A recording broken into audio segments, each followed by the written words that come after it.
My name is Daniel. I'm the one telling you this story. Not because I want to, but because someone has to. Someone has to remember how it really started. Before it became a joke. Before the laughter got louder than the truth. Before anyone cared. He was 15. His name was Thomas Reed. And this is how the mockery began. It started in the most ordinary place imaginable. Third period English class. Thomas was the kind of kid you wouldn't notice unless you were looking. All was early. All was quiet. Hair too neat for someone his age. Shoes that had never been cool and never would be. He spoke like he was afraid of interrupting the air. The day it happened, it was raining. We were supposed to be working in groups. Miss Trowell, the kind of teacher who meant well but never saw the whole room, told us to share our essays. Thomas had written something different. Not about sports or summer or whatever the assignment was supposed to be. He wrote about loneliness, about sitting at the edge of lunch tables and pretending not to notice when people left. When someone in his group read a line aloud, mockingly, it began. "The world feels like glass," one of the boys said, grinning like he'd discovered gold. "What the hell does that even mean?" Someone else laughed. Then another. I remember Thomas tried to explain, voice shaking, hands clutching his notebook, but it was already too late. The laughter had taken shape. It wasn't loud yet, but it didn't have to be. It just had to stick. By the end of that week, someone had drawn that same line, "The world feels like glass," on a whiteboard in the hallway. They circled it in red, left it there all day. No one said a word. That's when it changed for him. You could see it. He started walking slower, shoulders tight, eyes locked on the floor, like maybe the tile had answers. He spoke less, laughed never. And the worst part? People started to join in. Not because they hated him, just because no one wanted to be him. This wasn't bullying the way movies show it. No fists, no lockers, just erosion. Quiet, constant erosion. And that was just the first chapter. Because what came next was far worse. You ever notice how some people smile while twisting the knife? It's not the loud insults that get you, not the yelling, not the name-calling. It's the backhanded compliments, the ones that sound sweet until they rot in your gut. My name's Daniel. I'm still the one telling this story. And if you've ever been laughed at while they pretend they're just joking, then you already know how this chapter goes. It was 2 weeks after the essay incident. Thomas had started wearing hoodies that were too big. Like maybe if he made himself small enough, they'd stop noticing him. But they didn't. In gym class, Coach Russell told the class they'd be doing presentations. Not on sports, on leadership. Something vague, like what makes someone worth following. Thomas, still trying to stay invisible, gave a short talk about empathy. He said real strength wasn't loud. It was the kind that listened when no one else would. The silence afterward was thick, until someone clapped. Slowly. Sarcastically. "Oh, wow, Thomas. That was deep," one of the girls said, her tone dripping in fake admiration. "You should be like a therapist or something." A few people chuckled. Then someone added, "Yeah, if we ever need someone to cry with, we'll know who to call." It spread like wildfire. Not hate, mock approval. They started calling him Doctor. Feelings. Pretended to come to him for advice. One kid walked up in the lunchroom and said, "Thomas, I'm so sad my goldfish died. Can you help me process my grief?" Then burst out laughing with his friends. And the worst part? Teachers smiled. Thought it was harmless. Thought it was inclusion. "At least they're talking to him," One of them even said once, but Thomas wasn't included. He was a prop, a walking punchline dressed up in politeness. By then, the shame had grown teeth. You could see it in the way he walked, like the floor might break under him, like he didn't belong anywhere, not in his own body, not in that school, not even in the silence. Because shame isn't always delivered with a slap. Sometimes it's a handshake, a smile, a compliment you didn't ask for, wrapped in sarcasm and offered in front of everyone. And when you laugh, just to survive it, people assume you're fine. But I saw his eyes, and I remember what came next, because it gets worse before it gets quiet. I remember the day clearly, though I wish I didn't. It was Thursday.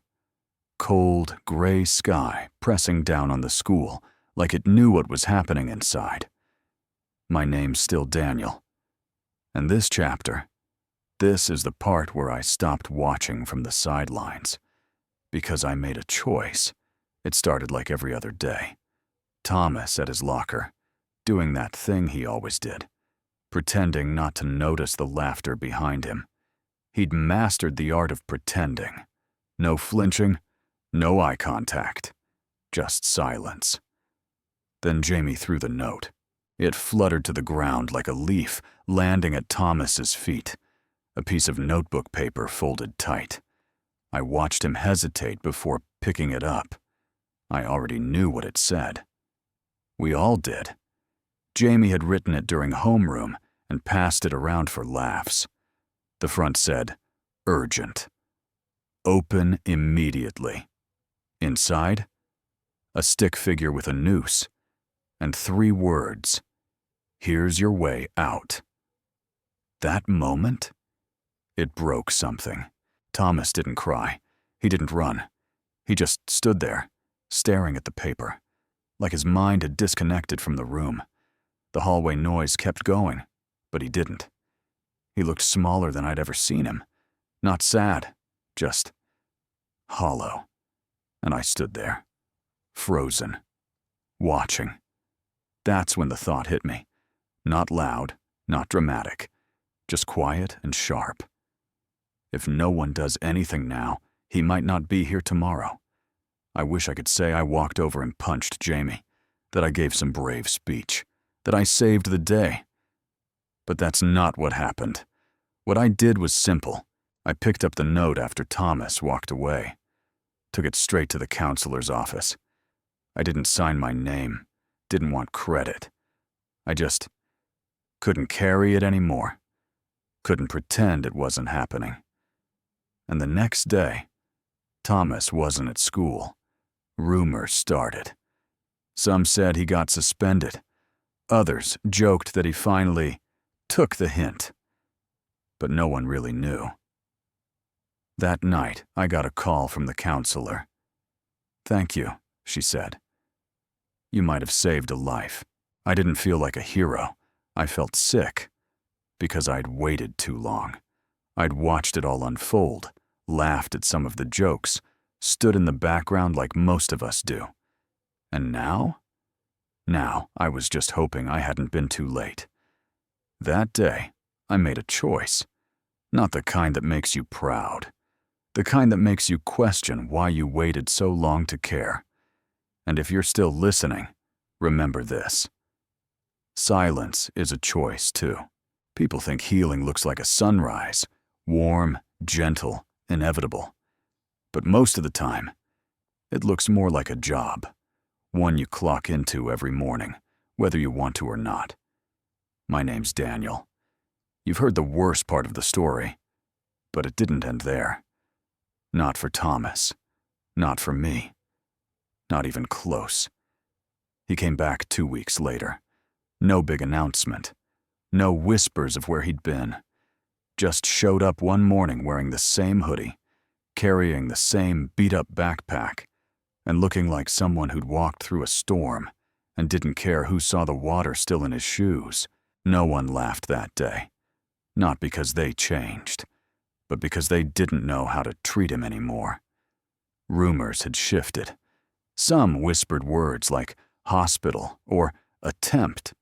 Others shrugged and said he just needed a break. No one asked Thomas, and he didn't volunteer the truth. But I saw something different. He wasn't trying to disappear anymore. He wasn't trying to fit in either. He was just there. Silent, steady, tired, but present.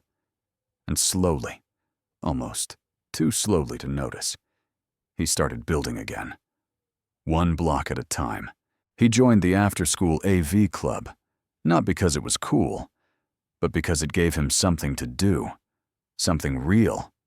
I started going too, at first to check on him, then because I wanted to. We'd edit videos together in a dark little room behind the library. He barely spoke. Neither did I. But something about those quiet hours, piecing things together frame by frame, felt like progress. He wasn't trying to prove anything. He wasn't asking for applause. He was scaling up in silence. That's what healing looked like for him. Not some big triumphant moment. Just showing up. Day after day. Like clocking into a job where the only paycheck was making it to tomorrow. And maybe that's what most of us miss. We expect transformation to look dramatic. But sometimes it's just a kid choosing to get out of bed. Choosing to walk into a place that once broke him. Choosing to keep building, even when no one claps. Thomas never became popular. He never got back at anyone. But he rebuilt himself. Quietly. Deliberately. And that's stronger than any applause. I wish I could say the healing kept going in a straight line. I wish I could tell you that Thomas never looked back. That the pain faded. That people changed. That everything turned out clean, like stories do when we're trying to sleep at night. But life doesn't care about clean endings. My name's Daniel. I've told you how things started, how they escalated, how for a moment it looked like Thomas was climbing out of it. But every climb has a point where your grip slips. This was his. It started with a stupid prank. Something small, like most cruel things are. A video. Just 20 seconds long. Someone had taken a clip of Thomas giving his AV club presentation, spliced it with an old meme, added sound effects, and threw it online. It went viral. Not worldwide, not national, just local viral. Group chats, Snapchat stories, laughter echoing in hallways. And that laughter? It was worse this time, because it wasn't coming from strangers anymore. It was coming from people who had been silent. People he thought had moved on. People who had smiled to his face just days earlier. You could see the impact. That same old silence came back, the way his shoulders curled in like he was trying to vanish. He skipped AV Club that week, then the next. I texted. He didn't answer. It all came rushing back, months of progress, erased by seconds of mockery. And then came the fight. Not a real one. Just words. It was after school. He found the kid who posted the video. Said something I couldn't hear. The other guy laughed and pushed him. Thomas didn't hit back. Just looked him in the eye and whispered something before walking away. I caught up with him outside. He was shaking, not from fear, from rage. I did everything right, he said, voice low, fists clenched. I stayed quiet. I stayed kind. I showed up, and they still. He didn't finish. He didn't have to. That was his breaking point. Not because he gave up, but because he finally understood. Being good doesn't always protect you. Being quiet doesn't always spare you. Sometimes, no matter how hard you fight to rebuild, people will still find new ways to tear it down. And that's when something changed in him. A decision. One I didn't understand yet. But I would. Soon. They say every person has a line. A point where something inside you flips, not with a bang, but with a quiet, final click. My name's Daniel. You've followed this story through the whispers, the silence, the slow unraveling of someone who never deserved what he got. But Chapter 6, this is where the story starts to burn. Thomas came back different. Not louder, not angry, just clear, like someone had scrubbed away the fear. His eyes didn't dart around the halls anymore. He didn't flinch at laughter, didn't shrink under the weight of looks or fake smiles. It wasn't confidence. Not exactly. It was freedom. The kind that comes when you finally stop trying to be accepted. He wore a t-shirt with a galaxy on it the day everything changed. No hoodie, no disguise, just stars on cotton and a message in his walk that said, "This is me. Deal with it." People didn't know what to do with that. Some kept mocking him, out of habit. But the laughter felt thinner now, weaker, like it had lost its power. And then came the fire. Not literal, but close. The AV Club had an open project for the end of semester. Anything you wanted. Most kids filmed prank videos or music montages. Thomas did something different. He told a story. His story. A short film. 5 minutes long. No names, no faces. Just shadows, hallways, and voiceover. He talked about loneliness, about invisible bruises, about how cruelty can wear a smile, and about choosing not to disappear. The final shot? A burning paper note. One that simply read, "Here's your way out." It hit like a punch. No one spoke after it ended. No one laughed. No one moved. For the first time, the silence meant something else. He never looked at the crowd, just packed up his laptop and left. The next day, that video was all anyone talked about. Some tried to downplay it. Others pretended not to care. But I knew. They saw it. They felt it. Thomas didn't burn the school down. He didn't expose anyone by name. He just lit a fire inside himself. One bright enough that they couldn't ignore him anymore. Not as a joke, not as a target, as a voice. That day, he didn't ask for freedom. He took it. And if you've ever stood where he stood, alone, unheard, angry, you'll understand something most people never will. Sometimes the bravest thing you can do is stop asking for permission to exist. My name's Daniel, and it's been a year. One full rotation around the sun since the fire lit behind Thomas's eyes. Since the hallway whispers lost their grip. Since I stopped being a bystander and started telling this story. Time has a strange way of softening things, but not everything fades. Some moments etch themselves into your bones. You carry them, even when you've stopped talking about them. Thomas. He's not the same kid he was a year ago. He's taller now. Still quiet, but it's a different kind of quiet. Not the silence of fear. Not the silence of trying to disappear. This silence is chosen. Steady. Focused. Like a still flame that no one gets to blow out. He still edits videos. Still comes to school early. Still wears Galaxy shirts on Fridays. But now people nod when they see him. Not everyone, and not always kindly. But there's a shift. A space carved out where he gets to be, without explanation.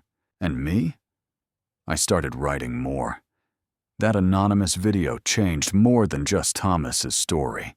It forced a lot of us to look inward, to ask hard questions, like how many laughs we joined in on, how many silences we let stretch too long, how many people we only saw after they were breaking. I didn't become a hero. I didn't need to. Sometimes, the best thing you can be is honest. The school didn't transform overnight. Bullies still exist. Whispers still crawl through crowded hallways. But something did change. People started seeing each other. The AV Club, it grew. Not by a lot, but enough. And Thomas, he mentors the new ones now, quietly, gently, like someone who knows exactly how fragile people can be when they're still trying to find their voice. Some days, I catch him staring out the window during lunch. I used to wonder what he was thinking. Now I don't have to. He's watching the world spin. Not faster, not louder, just clearer. 1 year later, the mockery is a shadow in the background. Still there.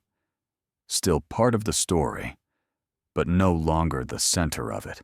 Because the truth is, healing isn't forgetting. It's remembering, on your own terms. It's rewriting the story, so the ending belongs to you. It wasn't supposed to be anything big, just a school journalism project. Something the seniors put together every spring, mostly to pad their college apps. A few interviews, a camera, some polished sound bites about overcoming challenges. But this one felt different. My name's Daniel. And when they asked me to pick someone for my final assignment, I already knew who it had to be. Thomas Reed. I hadn't told him I'd be asking. I wasn't sure he'd say yes. But when I did, when I stood outside the AV room and asked if he'd talk on camera, he didn't even blink. He just nodded. "I'll meet you after school." The interview was in the library. Quiet, soft light through the windows, just the hum of the air vents and the distant shuffle of someone shelving books. I set up the tripod, hit record, and for the first time, Thomas spoke. Not in passing, not behind a screen, not through symbolism, but as himself. "I used to think the worst thing that could happen was being laughed at," he said. Then I realized it was being invisible. He talked about everything, not the gossip version, the real version, the aching kind. What it felt like to be mocked in a room full of people pretending they didn't hear it. What it meant to spend lunch pretending to scroll through a phone just to avoid looking alone. And then he smiled. "I don't hate them," he said, voice calm. "Not anymore. I used to. But now, I just feel sorry they needed someone else to feel small so they could feel big." I asked him what changed. He paused for a long time. I did. There was no bitterness in his voice, no desire for revenge, just a kind of peace, the kind you only get when you've walked through fire and made it to the other side without losing yourself. I ended the interview there, not because I ran out of questions, but because he had already given the only answer that mattered. He didn't just survive the story, he owned it. And in doing so, he gave me something I didn't know I was still searching for. A reason to believe that people really can change, not by forgetting the past, but by facing it, with eyes wide open. Change doesn't always come with a warning. It's quiet at first, subtle. A glance that lingers a second longer. A voice that finally carries weight. A shift in the air so slight, you'd miss it if you weren't paying attention. My name is Daniel, and what I witnessed next was something I never thought I'd see. Because this time, the table had turned. It began at the assembly, a full auditorium, the usual awkward chatter, the hum of a restless student body waiting for it to be over. But when Thomas walked onto that stage, alone, the room didn't erupt in laughter like it used to. It went silent. He wasn't performing. He wasn't proving anything. He was introducing the school's first mental health awareness initiative, a campaign he had quietly built with a few teachers, a few classmates, and a lot of late nights. And now, he was standing in front of everyone, owning it. "I used to think no one noticed," he said, but maybe the real problem was that no one wanted to. No jokes, no smirks, just stillness, respect. from the same crowd that once treated him like a target. And afterward, the same kids who once mocked him? They approached him. They didn't apologize. Most of them wouldn't know how. But they looked him in the eye. Some shook his hand. One of them, Jamie, the guy who once threw that awful note, stood off to the side, hands in his pockets, unsure. But when Thomas saw him, he walked over, extended his hand. No anger, no sarcasm, just calm. Jamie took it. No words were exchanged. None were needed. Because this was the turn, the silent shift of power, not into revenge, but into presence. Thomas didn't just reclaim his dignity. He reclaimed the space around him, the room, the weight of being seen. And the rest of us, we followed. He wasn't the outsider anymore. He was the example. Not because he got louder, not because he fought back harder, but because he never let them define him. The table had turned, and when it did, no one fell. They just saw him, finally, for who he'd always been. It's strange how life loops back, not always in the way you expect, not with confetti or applause. Sometimes it's just a quiet moment that mirrors one from long ago, but with something different inside it. My name is Daniel, and this is the last chapter I'll tell you, because we've come full circle. It happened on a Thursday, just like the day it all started. Same gray skies, same hallways, but everything felt softer now. Not fixed, not perfect, but different. I was walking past the English wing when I saw it. Thomas, sitting with a freshman, a kid I didn't recognize. Skinny, awkward, clutching a worn-out notebook to his chest like it was armor. He was crying, not loudly, just that kind of barely held-in pain you don't see unless you know what to look for. And Thomas knew. He didn't speak loudly, didn't lecture. He just sat with him, listened, nodded. At one point, he pulled something from his backpack, a folded piece of paper, handed it to the kid and said, "You'll need this more than I do." Later, I asked him what it was.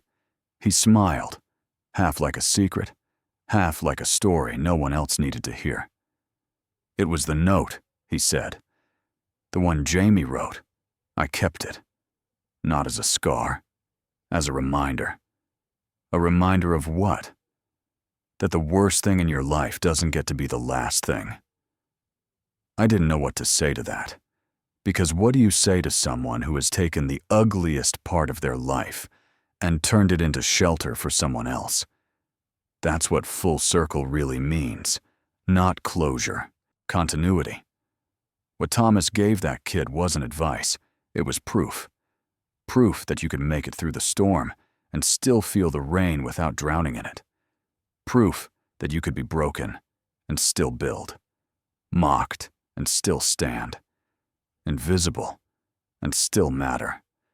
1 year ago, Thomas Reed was a punchline. Today, he's the reason someone else didn't disappear. And me? I just told the story. But sometimes, that's all it takes to keep it from being forgotten. Full circle doesn't mean it's over. It just means it's your turn to carry the flame.